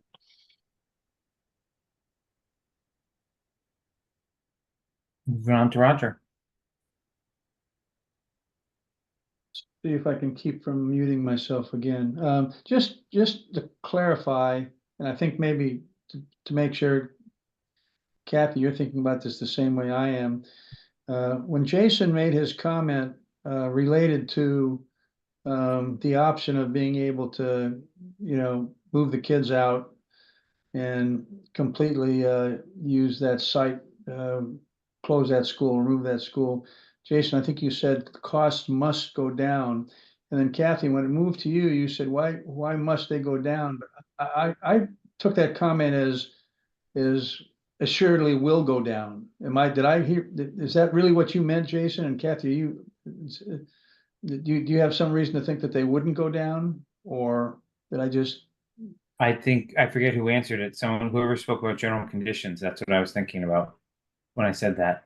So Roger, just to give you a very simple example, one of the main reasons that public safety building was a success was the timeline of the project and how we were able to, I think it was I have like $116,000 a month. Every month that we went beyond the opening date, and obviously this would be a much bigger number, we had a sunk cost of trailers, OPM, design team, right? And that's how they had built all their contracts. So the longer things dragged on, they had a certain number per month for So that. simplistically, the faster it is, the cheaper it is. Is that fair? Faster it gets done, the cheaper, for the most Right, you don't part. want it to be too fast because then quality, I'm sure, No, I suffers. get it. But Okay. but yes, I get it. Thank you. and we're gonna have no barriers to the site for them in this scenario if it works. You know, they have free reign of the site, they do what they need to do, and they do it within industry standards. All right. Kathy? So, Jason, the reason I question your comment about the cost have to go down is because I have been assuming for the last 2 to 4 weeks that the kids are being moved out of school, because even if we went back to the outside with the fields, how are you going to keep kids in school with all that construction going on, those trucks coming and going, they don't have fields, whatever. So I've assumed all along the kids are going to be moved out. It doesn't make sense otherwise to me. Maybe not that clear to everybody else, but that's what I assumed. And then when we started the conversation tonight, the reason I was excited about it, because I thought we weren't going to have to do the remedial work that we were going to have to do if we used the fields, the 6 feet being dug out. And someone at the first confirmed that and said, the building's sitting, you know, it hasn't sunk, it hasn't cracked, it hasn't whatever. So I think Larry said that or somebody. So I assumed that we had a really good site as far as the what it's sitting on right now. But now with what you just said, the last 10 minutes, I'm not sure that we're saving that much money if we really are going to, especially if we don't know. How can we not get to the point that we can't know whether we got a good site as far as the current site, and then whatever else we need to make the building bigger? So I think there's two separate comments there. My point was when they costed this at the PDP, they assumed that those kids were in Neary. So when I made the comment, the cost has to come down if the transition plan works. That's solely related to the fact that if there's no students in that school, the cost, absent any other consideration, has to come down for that factor because our construction timeline of whatever we do gets shorter. That's all I was saying with my comment. Now, then it led to Mark asking the question about the foundation and what would need to be done there. I didn't weigh in on that piece, and I do think someone said at some point that there would be less fill to move, but I don't think anyone said there's going to be no fill to move. No, but someone did imply that they thought that we had a good site, given that the building is is there to begin with. Well, let's let Arrow Street answer that or condition that in any way, shape, or form. Yeah, I would say the soil underneath the building is holding well, and we didn't see any signs of cracking or anything that would suggest there was settlement there. The question is there zero site prep for that? And I would say no, because just sort of outlined it, but there's a substantial savings. If you know how much, we'll see in a few weeks. And I was seeing our estimator was carrying $160,000 a month, ranging from 34 months to 40 months for some of the other more complicated phasing pieces. So to that point, if we can get the contractor through in and out of the site faster, then that cost comes down. I get that piece. I just don't see how the estimator has enough information to determine what to do with site costs based on what we said tonight without doing more work. And it doesn't sound like that work is planned other than the perk test. We will be giving him more information that the items we mentioned earlier in the site-specific costs, the perimeter drainage, under slab drainage. We can have him break out costs for the athletic field if you want to do that or not. Those sorts of things we will give them direction for, so they will include in their estimate, which they did not include in the first go round.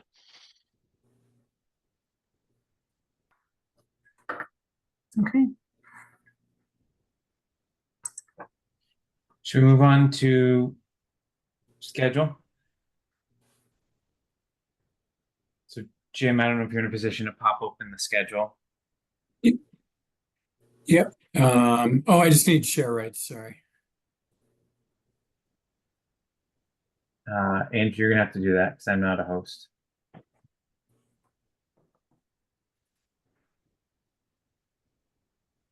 Could be good, Jim. All right. Yep. Thank you. All right, so I know this got shut out, and in our last meeting, as Jason had mentioned, we obviously heard the feedback of the expedited timeline we had showed previously. So meeting tonight, and we will meet 2 more times before the options go to the estimator. So that's next Monday and next Thursday. Next Friday, the 19th, that information goes to the estimator. So pause right there. Yep. We are not having a community forum on Thursday night. Yep. That's right. So you decide whether you keep the working group or not. Did we receive the comments from the MSBA? We have not received those. We emailed them or contacted them last Wednesday, and they said senior level folks were reviewing it and they would get it back to us hopefully this week. All right, so that yellow box is moving at least to next week, if not Yes. further. Yep. So I would just move it, and yeah, that's fine. obviously, but without stating the obvious, they're a month late on that, but yet we have to keep to our timeline. Am I correct? Yeah. Okay. Yeah. Right. So as soon as they come back, we'll organize them, get the parties involved that need to be, if there are any comments. They do typically have a lot of comments on the ed program. So Greg we'll have to pull Greg and his team in. But yeah, we have 14 calendar days to respond, even if they're late. And in fairness to the school administration team, I'm sure they're thrilled it didn't show up on Monday the 1st as well. So okay, Andrew, I see you. I'm going to come to you in 2 seconds. And then you still firmly believe that we need 2 meetings next week. So I would say, just with the discussions that we've had tonight, and with that newer option, and Larry, Katie, you can chime in. I think it wouldn't hurt to continue this conversation because this sets up what we're sending to the estimators. Okay. While we're not making a decision, I do think it would be good to meet Larry, Katie, if you think differently. I would say, let's keep them both on the calendar. We're back here a week from tonight, show you some further development, and then we can decide as a group whether we need to get together on the 18th. So So you, what are you going to do you besides? I'm sorry, go ahead, Kathy, sorry. What are you going to do on the 15th besides Keith is going to come forward and talk about how the move would take place as far as grades? So he's going to do that. Arrow Street's going to let us know what the estimated cost reduction is on the square footage on version 2 or version 3. So we know those 2 things. What else is going to happen on the 15th? You're going to see additional sites or additional schematics. We're going to have, and then I think the important thing for us to talk about as a committee is going to be community education and or surveying we want to do once we hear what the latest costs are. I realize you won't have time to run your model on those, but just kind of understand the order of magnitude of what happened, unless you can plug it in if you get it like later this week and be able to make a presentation. I think that those are the things we would discuss then. And then my view, hearing that, would be that the 18th would be to tie up any loose ends from the 15th of what we're sending to the estimator, and we can decide on the 15th if we need it. Are we going to vote on the 2 options for the 4-grade school? We can. I assume Larry's going to need us to, right? I'd like to get us down to one option that we're presenting to the estimator. One of the options for the 610. Right. Right. And I think we need the educators' input. So I defer to Greg and his team on, right, just what are the pros and cons of that? So we haven't heard that yet. And they So haven't that- had enough time to think about that. So that vote would occur on the 18th? Theoretically, yeah. Okay. When is your school committee meeting? I think it's the fifth. The 22nd. 22nd, it's the 22nd. But it's the first thing, right? I think 9:30, correct. So, just, I know we don't control that date, but, Larry and team, it's really the ability to close Neary for that 2 to 3 year time period wouldn't theoretically be official until the 22nd. Right? We can take a vote all we want, but we want the school committee to weigh in on that too. So there is a chance that they would come back and say, no, because of this risk that Greg and team outlined, we're not comfortable. I mean, I'm not expecting that, but again, Greg's going to put it all on the table for us with Keith, and we're going to have one view. They may have the same or a different view. Does that present any challenges to you at this point? Yeah, I mean, from our perspective, obviously that's a big piece to the estimate for the reasons we just spoke about. But in my mind, if there was any change on the 22nd, since that's early on in the estimating process, that update could be sent over to the estimators as far as the duration.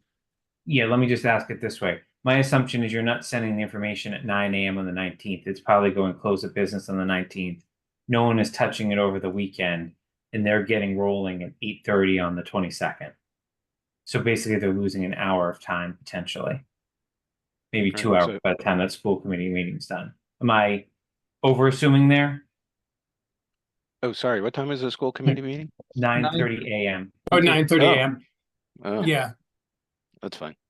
yeah, that's. I think the tricky part for us is then what is the impact to the schemes Right. if they say, oh, no, by Yeah. the way, Well, I mean, you'll have an initial read next That's what I'm Monday thinking night. too. And Greg, we could potentially think about whether school committee actually, if they're willing to listen to that discussion right, and have an initial reaction in that meeting. Obviously they'd have to jointly post if they are available. That might not be the worst use of time either. Yeah, I mean, I don't want to speak for the school committee, but I think it's highly unlikely they're going to be in favor of keeping students on the Neary site during construction, regardless of the scenario. I tend to agree with, but don't want to overassume. If they did, we've got a problem because we think that's where we're putting the new school. We're tearing it down, so we've got a problem. Yeah. So, Greg, let's talk offline. And Roger, welcome your thoughts on that of whether we just at least extend that olive branch sooner rather than later for them to join us if they're willing and want to, at least so we can get a reading of the room, and then they can take any formal votes on the 22nd. But we'll talk about that. We can talk tomorrow quickly on that. Andrew, thank you for being patient. Go ahead. Just my one question was on the MSBA comments. I don't know if this is for Jim or for Katie. In how often do they throw a curveball in their comments that's going to kind of take us for a loop here? But now it's delayed. I'm just worried that we're going to get something. Yeah, we're going to be like pretty set on the 15th or the or the 18th, and then they send something in the comments and it kind of derails us. I would say it's always possible if they're reviewing something, if there was a big issue. Typically, if there's most of the comments in my experience have been just looking for further information on items. So, I can't say with 100% confidence, but typically the comments come back and it's just a little bit of legwork on the project team side and the school administration side to provide further information for them. Okay, thanks.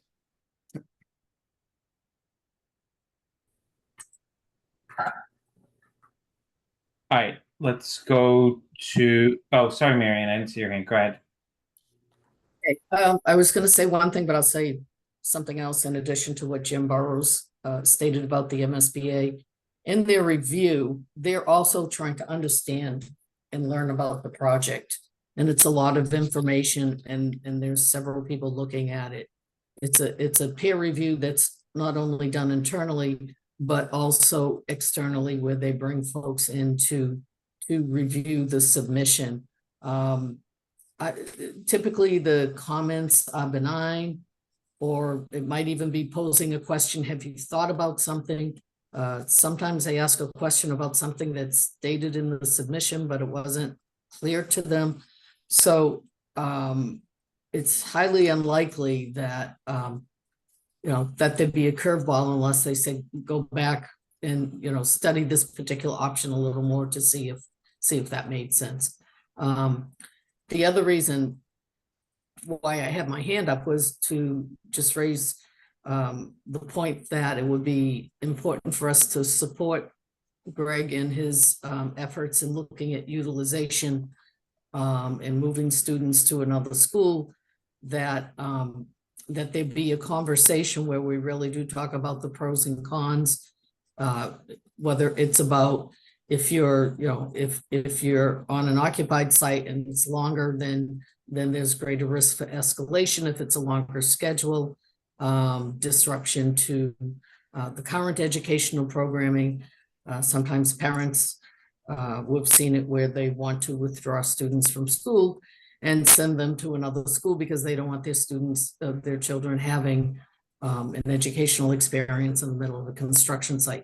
So there's some things there that I think we, if this hasn't happened already, that we can provide some feedback in response to Greg and thinking about his presentation as well. Yeah, I'm sure they've thought about it pretty hard and well, knowing that team. So obviously reach out if you need anything, Greg. All right, Roger. I just want to stay with the calendar now for a second. So it looked like, or it appeared, Jason, that when we talked about the fact there's going to be no community forum on Thursday, that there wasn't a particular need for the working group meeting on Thursday. But do we still want to have a working group meeting scheduled like on the 15th be in the afternoon, or what's your thinking on that? Anybody's thinking on that? We can take that one offline. I'll let Arrow Street think about. I mean, I think it's hard to. The only reason we had the same day today is because of the holiday. Got it. Okay. I think obviously substance comes out of that informs how they present to us. So I'll let Arrow Street and Skanska come back to us if we'll keep the current invite unless they decide they need to move it. So we'll keep the current invite on Thursday, correct? On the 11th. Okay. Thanks. Okay, let's go to August. Yep. All right. Yeah, so as was mentioned, August 6th, we received the estimates. The project team will have a couple of days with them to review. If we have any questions, present to the working group first on Thursday, the 8th. And then on August 12th, meet with the full committee. And this is when we would potentially vote on an approved option. So we're pushing the whole timeline of that vote out by about a month. This would be, if needed, we could potentially schedule another building committee meeting with, if there isn't a consensus, if there's a need for further discussion on choosing of the option. But our hope is that by the time we get to the 12th and we have all three estimates for all three options and have as much information as possible, that there'll be enough information for the group to make a decision. When we push this out, you'll see the draft PSR goes to the building committee. This shrunk the time frame at the end for the PSR review. That's our submission to the MSBA.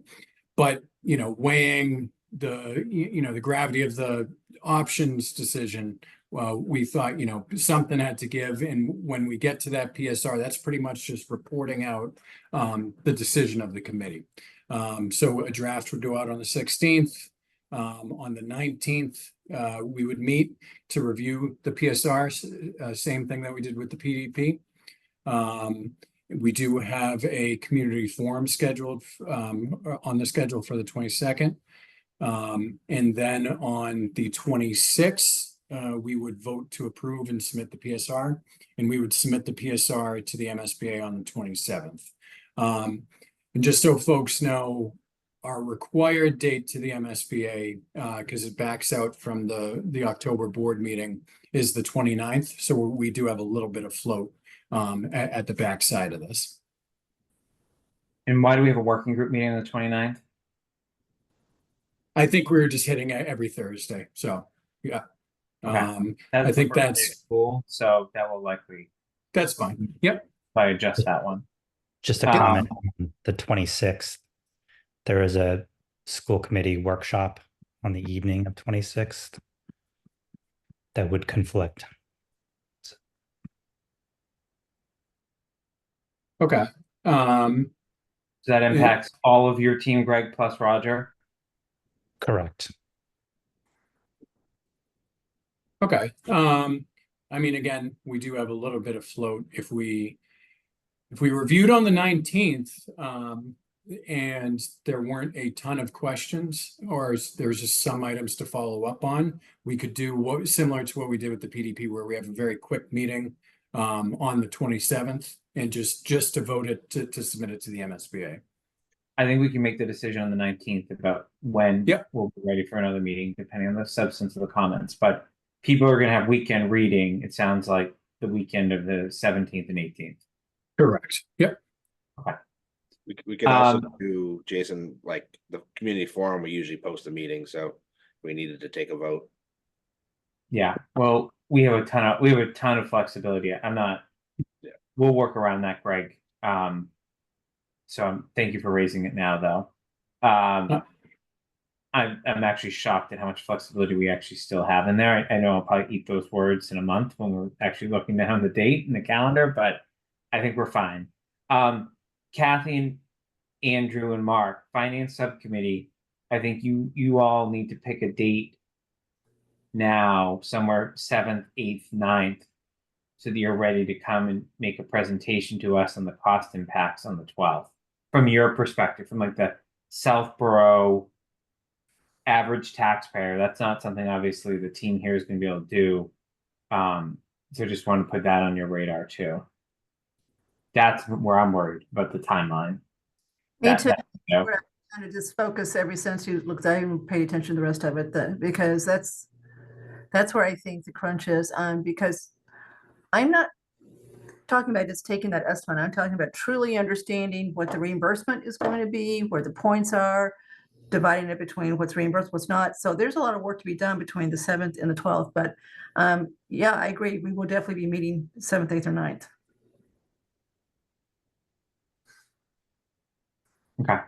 You get the estimates on Tuesday. Go ahead, Roger. Just, should we remove the 26th meeting so it's not on the calendar, so we know it's not there, and we'll have to put it somewhere, but at least if we know right now that it's not going to happen. Why don't we move it to the morning of the 27th, Jim, for now? Okay. And we will hopefully deal with it the week of the 19th for you. Okay. Makes sense. We have plenty. We'll have plenty of time to all of us together over the next couple of weeks to align on when we think we're going to be ready to do that vote. Yep. We got to get past the 12th. The 12th is the magical date in my mind. So in terms of in-person versus virtual, it appears like the 12th works in person. Next week's meetings will be virtual. I'm not the balance was not favorable to trying to do it in person, and I'm not hearing a dire need to do that one in person based on where we're at. Okay. Yeah, Bill, like I said, I think we can still accomplish what we need to. But obviously the 12th, we would definitely highly encourage obviously that to be in person. So okay. Makes so sense. So I will get the meetings for next week on the calendar as well as the 12th at this point. And then I think that does it for July, right? I know you have August on the screen, but I only have two. Yeah, Yeah. so we have two next week, and then we get a break. That's right. Okay. Andrew? Is it possible or is it worth asking, since MSBA is delayed in getting us back our comments, that we ask for some more time before the submission? Good question. So the PSR, we have to submit by the 29th because it backs out from the October board meeting. And when's That's their, their, what I'm saying, can we ask them if we could send it later? If they would, MSBA would allow. I don't think they'll make an exception for that. Okay. No, let me put it slightly differently. Especially if they throw us a curveball as part of the comments, given the delay. But even if they don't throw us a curveball, I think I realize they have their firm timelines and stuff like that, but I think we need to understand the first date that someone is going to pick it up at the MSBA and start working on it. We can certainly commit to that date, but I think it's worth a very delicate question.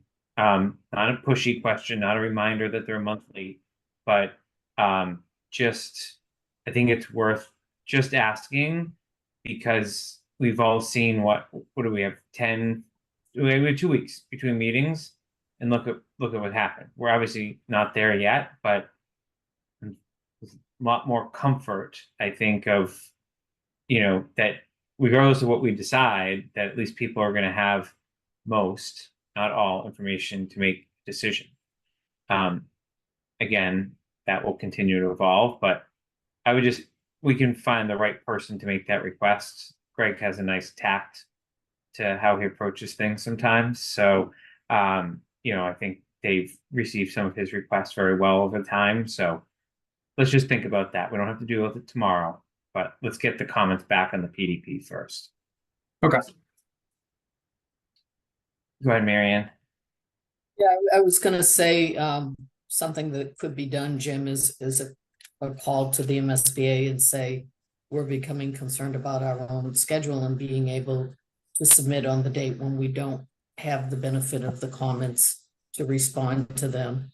And I've done that a few times, and all of a sudden they show up, 48 hours later.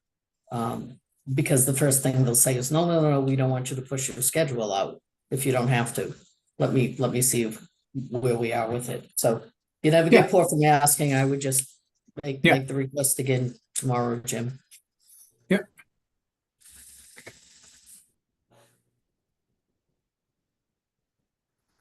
Kathy, then Roger.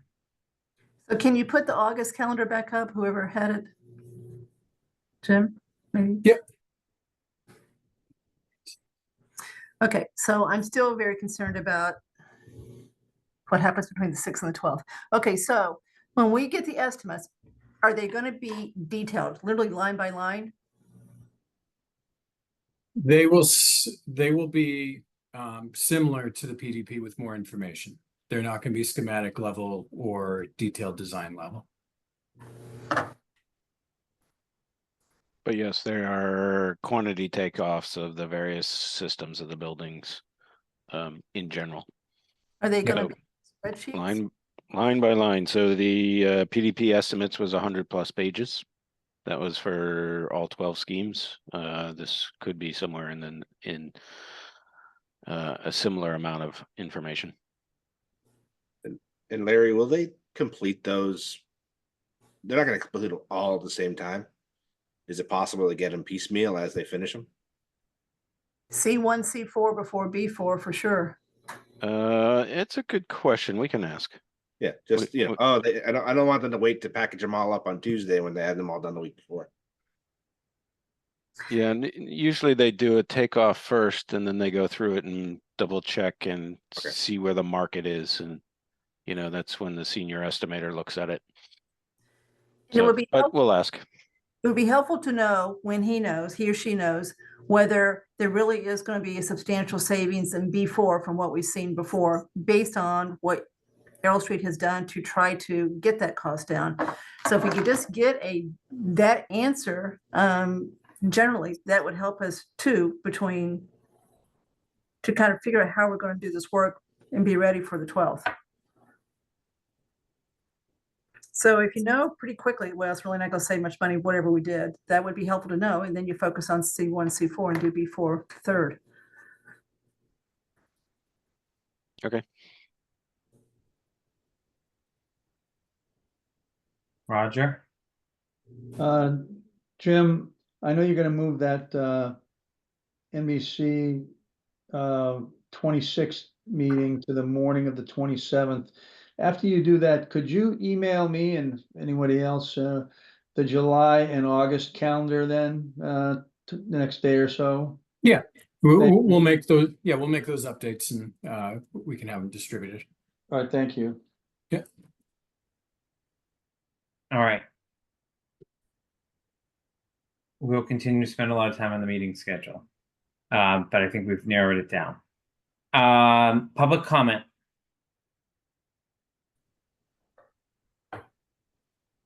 I am seeing none. Any other business for tonight? I'm seeing none. I'll make a motion to adjourn. Is there a second? Second, Roll call vote. Roger, aye. Kathy, Aye. Andrew, Aye. Mark, Aye. and I am I as well. Thanks, everyone. Have a good night. Is Good night, everyone. I know. Here.